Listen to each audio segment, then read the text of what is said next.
Siamo qui in questo momento drammatico, organizzato in fretta da CGIL e ANPI, a cui hanno aderito associazioni, cittadini, semplici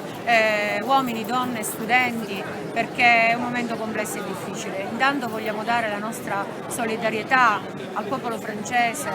per il brutale attacco non solo a loro, ma a tutti quei popoli, a quelle persone che hanno avuto brutalmente uccisi dai cari in un metodo terroristico che è il metodo peggiore e infame per colpire. Ma nello stesso tempo auspichiamo che questa situazione non possa alimentare e incrementare un odio razziale, atteggiamenti di intolleranza che possano far riemergere antichi odi, antiche